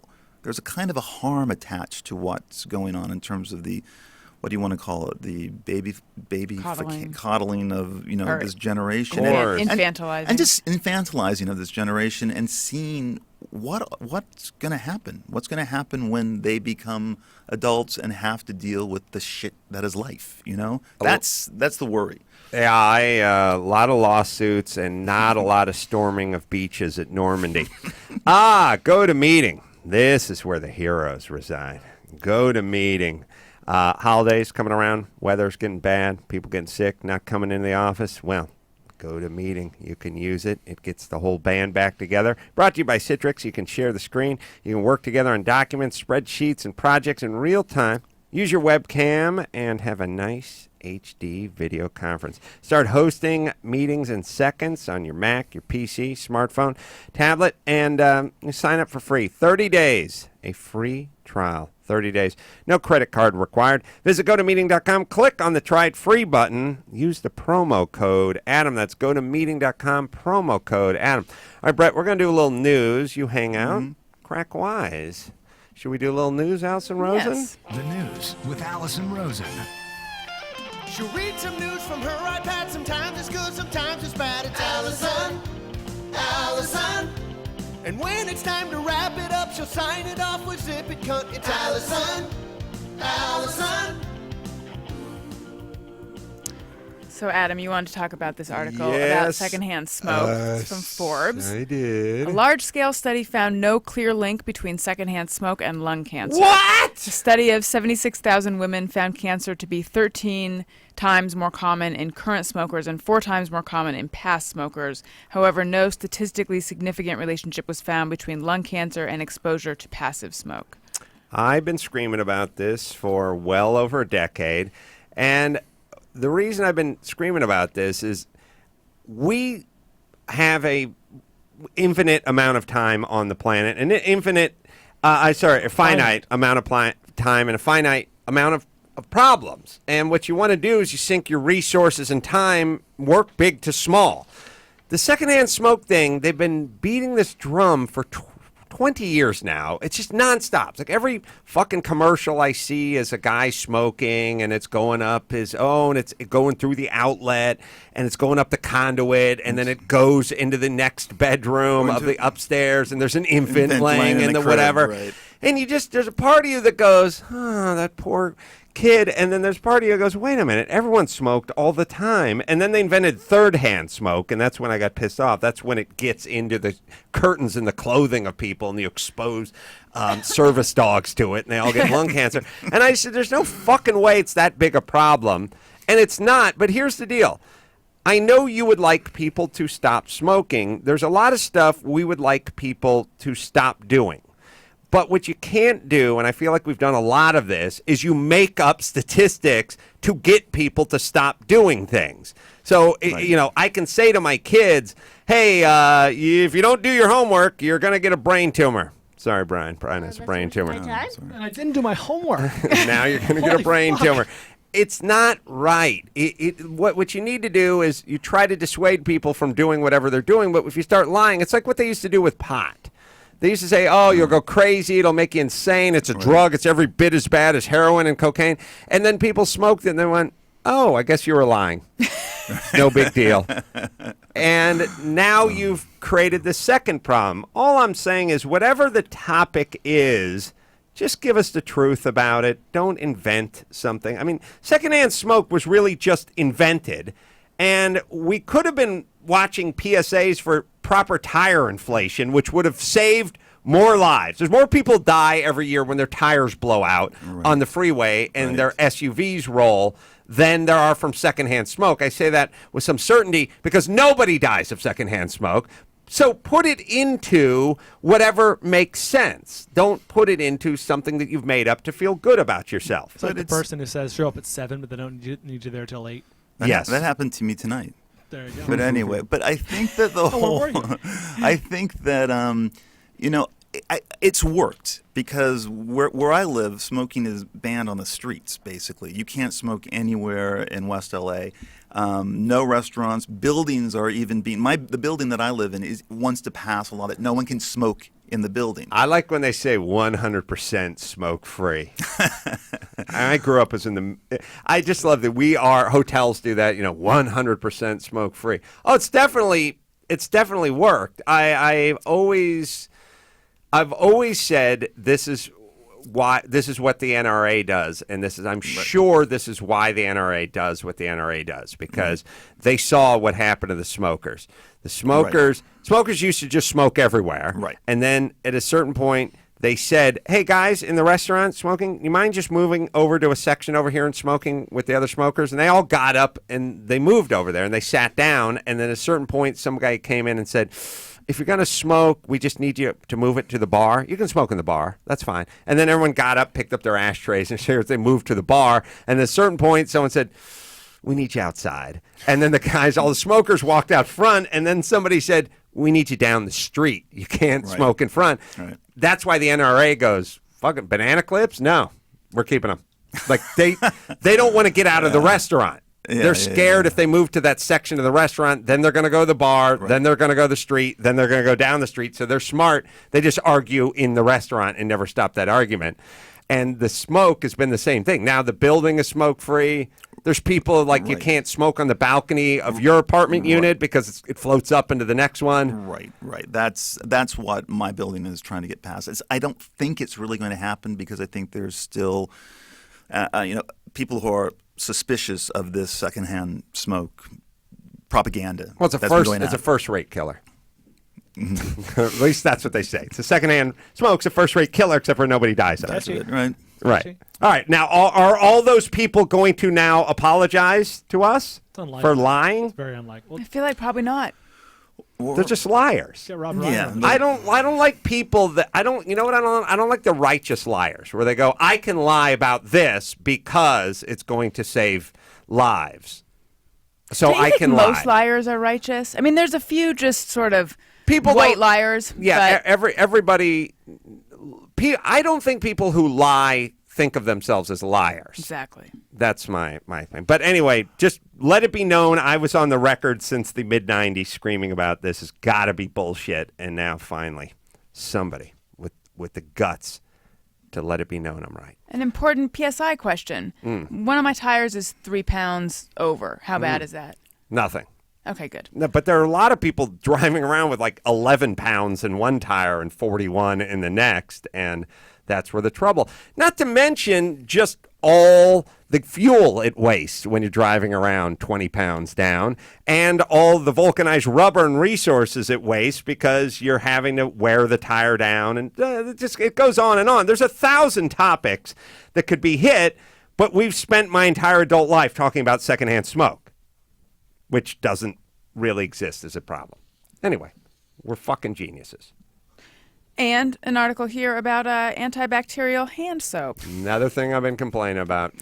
This is from an Fuck that. FDA news release. Millions of Americans use antibacterial hand soap and body wash products. Although consumers generally view these products as effective tools to help prevent the spread of germs, there's currently no evidence that they are any more effective at preventing illness than washing with plain soap and water. Further, some data suggests that long-term exposure to certain active ingredients used in antibacterial products could pose health risks such as bacterial resistance or hormonal effects. I've known that Be for a long careful. time. Everyone Yeah, knows it. that's- Or you that's should crazy. know it Yes, you intuitively. should. Y- Right. Again, the calluses. You got to build your immune system up. Nature knows what it's doing. Yeah. We're fucking with nature. Right. We're trying to do. We are trying to fuck with nature. Impose our and will. and it's not going to work. Yeah. It's not going to work for the pharmaceutical companies, and it's not going to work with the hand soap and all that shit. I never get sick. I never wash my hands. I don't use soap. I don't use shampoo. I don't use anything. I don't either. I fucking rinse. I don't either. I just rinse with hot I water. use all of it. And everyone just goes, "You're gross." That's all they do is they go, "Ooh, gross." And I go, "Why? We're not designed to lather up every single day and scrub ourselves down. This is something that the Pantene cartel has been selling us. Big Pantene. Big Pantene. Shampoo. Big poo. That's right. Big poo. We don't need it." But they put makeup on you for your TV shows and stuff. Yes. And you just let that wash off Everything is or rinse off. Everything is hot water. I take like a hot rinse, or I do have a bottle of that Dr. Crazy Old Dude's peppermint flavored, whatever. You can drink it. You can put it on your cereal. You can butt chug it. Like it's, you know what I'm talking No. about? Oh, we'll try to figure this one out. I've seen Alison, you know news this is? shows on it. It's like, I feel like I should, but I'm Dr. Bonner's. yes, Dr. Bonner's. Yes. I know that. Yes. Yeah. Okay. It's like And an all-purpose thing. Yeah. I will give myself a spritz of that every once in a while and try to get the makeup out from underneath my eyelids. But that's about it with the makeup. And occasionally a little back sack action, just try to keep the marriage fresh. Sure. You know what I'm saying? Keep the spark going. Keep the spark Wait, you don't alive. regularly use soap down there? Not regularly. Hot water will suffice. I don't. But see, here's why I know we don't need soap. Oh, there it is. First off, if I have a bottle of shampoo, it will last me 11 years. Number one. Number two. There's no way, I always say this, it would be a horrible and cruel joke to all who came before us who did not have the Pantene option. And I know the whole shampoo, conditioner, strip away the stuff, put it back. I know your hair does not benefit from this. How do you feel about the fact that Adam does not use soap to wash his balls? I don't know if you really need soap to wash Just answer the balls. question. I don't think you really need to. Thank you. Look, I think every now and then, yes, if you've been a little sweaty or if you've worked out or something, sure. But I think there is, when I was, living through the era of the rise of the metrosexual, when I was writing about Patrick Bateman in American Psycho, that's really when it started to come into play, where men needed all of these creams. He's the anti-Carolla with all the creams and And the mask so, and the peel. and it was kind of what you call the dandification of American men, and they started to believe in it. They believed that it made them look better. It made them believe they were more attractive to women, And in reality, it was just a huge money-making kind of scheme. I mean, that's what it was. But it's still in the culture. I mean, it still is, men believe this. Here's my feeling, which is lip balm, chapstick, whatever, and hand cream only means you need more of it. It just creates a necessity for it. Once you start getting on the hand moisturizer, you're on. Once you get on the chapstick, you're on the chapstick. We're not designed to require chapstick. We're not, especially because we're not spending My entire hours. face feels very conspicuous right now. Well, you're not spending hours. It's one thing if you're doing for an aesthetic appeal. Women do this, Right, but for right. guys, if you're even if you're spending hours tilling soil in the fields, we're still not designed to need that. That's all I'm saying. But I still think there's a kind of comfort level that you do need. I have dry skin.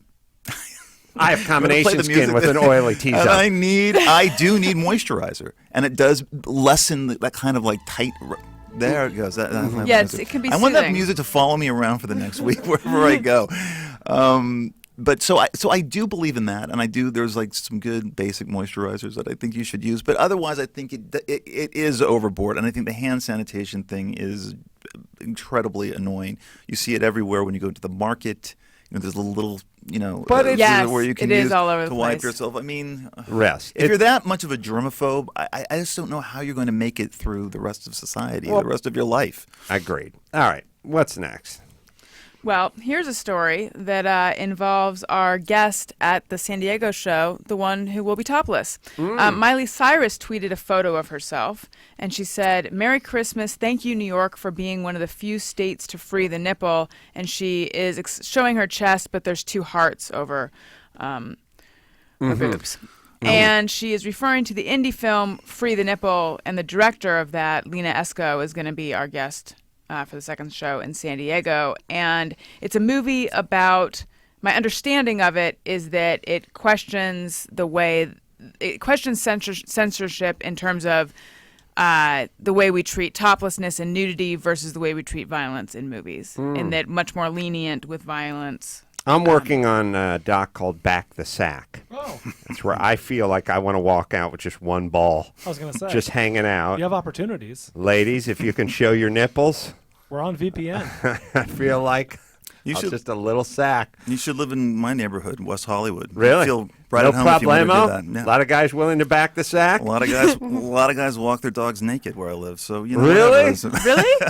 Oh, it's warm. Late at night. Like totally naked? Not totally naked. No, of course not totally naked, but very skimpily clothed. Very little covered.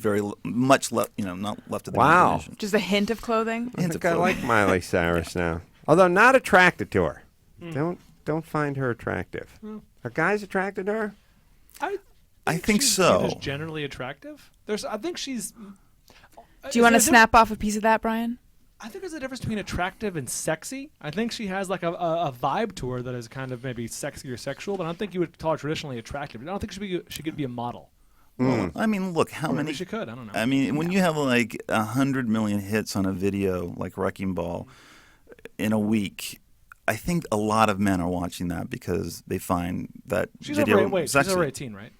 She's 20. Okay. Yeah, she's 20. Sexy. So, and Terry Good. Richardson, who directed the video, is our age. He's a bit of a perv, likes them young, and he shot that for maximum impact, more or less. And I think it worked in terms of the response it got. So I don't know. I think a lot of guys do find Miley sexy. I think she's. I feel like she must be under a lot of pressure sexually. You know what I mean? She can't mail it in the sack. Oh, You know what I mean? She rides that Wrecking Ball, for God's sake. Like if you got together with Miley and she just sort of mailed it in, you'd be really disappointed and you'd hit the Twitter and the social media pretty quick. Like I feel like she's got to be, she's got to be dynamite in the sack. Well, and she was with Liam Hemsworth for 4 years. I don't know. He's a pretty big catch. There must be a reason. That's long term for people in their 20s. 4 years. 4 years? They were 4 years. Yeah, together 4 years. They broke up this past summer. And some say that song Wrecking Ball is about the fallout of that relationship. Someone knows a lot about Miley Cyrus. I'm going to try. I do know a lot about Miley because I do think this last year she was pretty much the performer of 2013. She really did. There were a number of things that she did that were very pivotal in the culture, in pop culture landscape. And I think those videos, I think the VMA performance, I don't know. I think she's cool. I like her. I'm going to try to clear Wrecking Ball for Back the Sack, the documentary. Try that. Because I feel it'd be very appropriate. Came in like a wrecking ball. That's right. Sherry's Berries, baby. Speaking of appropriate, only $19.99 for beautiful, giant dripping with chocolate. Milk chocolate's going to dip and drip. Anyway, dipped in milk chocolate, dark chocolate, white chocolate, and unbelievable. By the way, you can get double the berries for just $10 more. These things are ginormous. They're unbelievable. It's just, it's a great time we're living in. Also, they got dipped pretzels and cheesecakes and all sorts of other great stuff over there. Sherry's Berries never disappoints. Berries.com. You go to berries.com. You click on the microphone. You type in ACE. Only way to get the $19.99 special is use the offer, the ACE offer. Or give them a call, 866-FRUIT-02. That's 866-FRUIT-02. Or online, BERRIES.com. Click on the microphone. Top right-hand corner. Type in ACE. Deal expires this Friday. All right, baby girl, let's do, 1.5 more stories. What do you got? Well, I know you enjoy local news fuck-ups, so here's a little video out of Kansas. This is all the time we have for this Saturday night. Saturday Night Live is next with a new one with John Goodman as host. We'll be back tomorrow after football. Hope to see you then. Let's get the fuck out of here. You didn't realize that the mic was hot. I love that. Now, no one's ever offended anymore. We just like it. But you got to know when that mic's clipped. Like, that guy was no rookie. He looked like he'd been around the block a few times, been to a few smaller markets, started out, worked his way up. If you fuck me, you're dead. Pat O'Brien. They said to his audio guy. When you hear, you're still hearing the music, just keep it zipped. You know, there should be. They do it in, do it in whenever you do a TV show or anything. They do the 30 seconds of silence, which room tone or whatever. Room tone. It's incredibly hard to pull off. It's the weirdest thing in the world. It is a weird human thing. There'll be one guy with the headphones on, and he's got the boom mic, and he goes, "Okay, everybody, there's only 4 people in the room. I just need to get 30 seconds of silence so I can get room tone." And he'll go like, "And here we go." And at some point, someone will go, "Steve, you want to go Arby's for lunch?" And then he'll go, "Hold on a second. Guys, just 30 seconds of room tone. And he'll get 8 seconds in, and someone will be like, like, this feels... And then someone will start walking, and the floor will squeak, and I'll be like, could everyone just carve out 30 seconds of their life and fucking hold still just so we can get the 30 seconds of room tone? It's weird how tall an order. All 4 people remain silent and motionless for 30 seconds. No one ever says, I need 18 to 22 months of room tone. They just go, 30 seconds. 30 fucking seconds cannot be done. I always laugh at the 10 seconds of silence, and that doesn't work in church. It doesn't work. Whenever they do that thing where they go, the great boxing trainer, Lou DiBella. Oh, no, wait a minute. He's a Hollywood guy. Let's see. I'm trying to think of the great boxing trainer. Customato? Yeah. Manny Stewart. Now, the traditional ring 10 count, a moment of silence for the great boxing trainer, Emmanuel Stewart. And it'll be ding. They'll get 3 into it, and some guy in the audience will be like, "Hey, I need a beer!" And like, can't you just make it 10 seconds? I think they used to make it 10 seconds. There's Emmanuel Stewart. There. Thank you. He trains the Klitschkos. All right, let's do one more, baby girl. Okay. The mic thing that makes me uncomfortable when I think about it is how many times because you show up to be a guest on a TV show and someone comes in and they're like, "Mic you up," and they mic you up in advance of when you go on, and then you use the bathroom. Now, who's listening? You turn it off. It's the Naked Gun. See, I should have. I learned that through the difficult way. I learned that once. So What, had someone told you? Yeah, someone said, "Hey, we heard you pissing in the men's room, and you got to turn that off if you're going to use the bathroom." It's very easy. It's just a click. Yeah. The sound guy's supposed to allegedly pot you down, but God knows. I mean, I'll say pissing could have been a lot worse. Yeah. For you. That's true. That's true. But yeah, didn't happen. As I've said before, they put these fucking mics on you. You know, I did a shoot. I think it was a man show shoot where I was. It was shop teacher Adam, and I did the bit, and we were working with a new director, and she was horrible, and I kept pulling the writer aside, and I was like, "She's fucking nuts. We gotta go around her. She doesn't know what she's doing. We're just going to take forever. She's incompetent and she's a cunt." I was like, I hate this woman. We got to work around her. We got to get it done. And so, like, kept saying, like, all right, let's go back in the class, and then we'll go to the bandsaw, and then I'd go, oh, give us a second, and then I'd pull the writer's side, and I go, we got to fucking do something because she's fucking this bit up. It's not going to be salvageable. And then she went into the edit bay.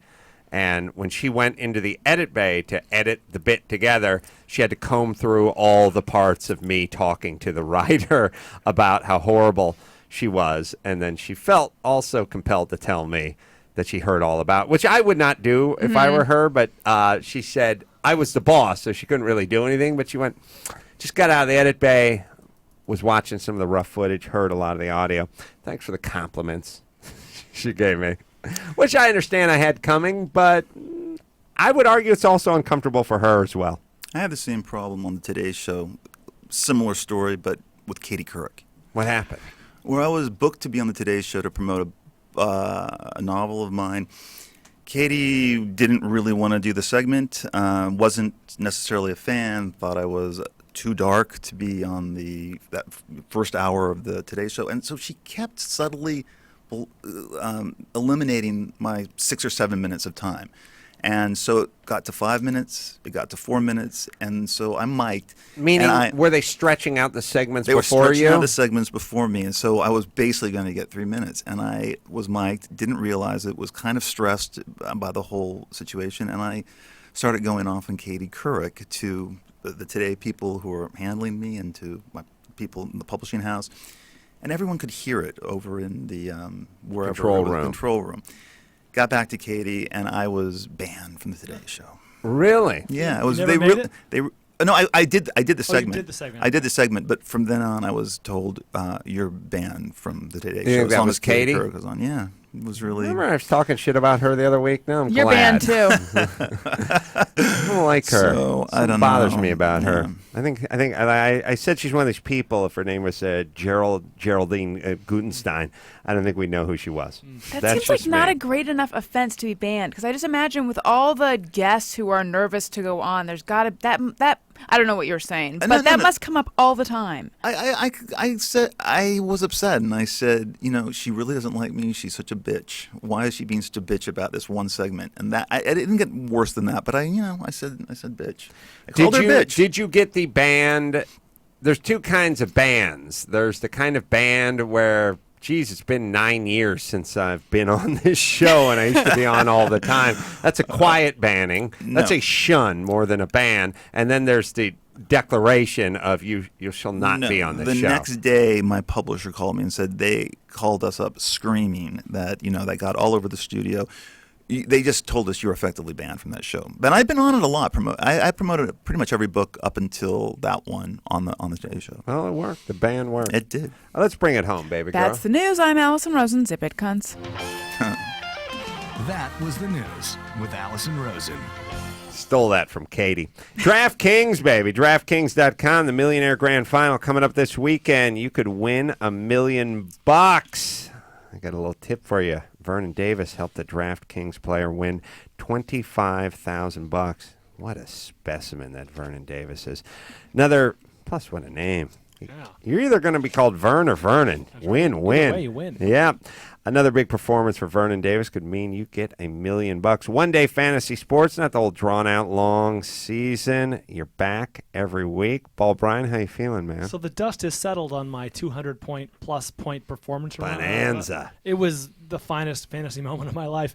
I ended up entering 4 contests last weekend, finishing first place in 3 of them and second place in the other. It was a banner week. I don't know if I can ever do better. Juggernaut. Dawson. If you hurry, you can get free entry into the Millionaire Grand Final happening this weekend only. Enter promo code Adam at DraftKings.com for your free shot to be crowned a fantasy football millionaire. But you got to enter Adam today at DraftKings.com. For details and your free entry, visit DraftKings.com. DraftKings.com.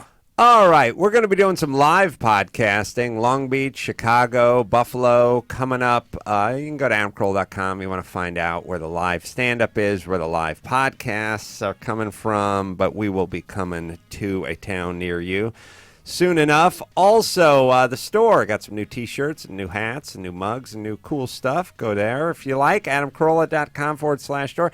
Amazon, you know what to do with the banner. Just click on through, show a little love, and Mangria back and better than ever. Go to CarollaDrinks.com and click on the shop button. Yes, Alison Rosen. Oh, yes, and I just wanted to let people know that Alison Rosen is your new best friend. My podcast will be releasing new episodes during the break, so don't despair.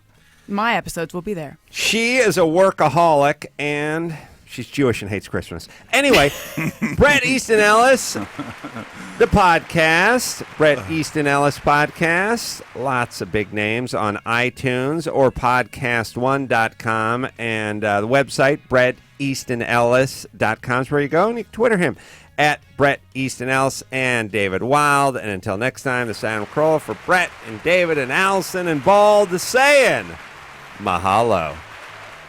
The chicks. Exactly. The bitch is called your cat.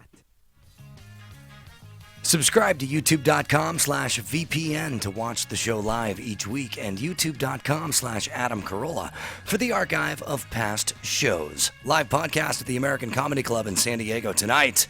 Tickets and info on all of our live podcasts, stand-up, Mangria events, and more. Visit AdamCarolla.com.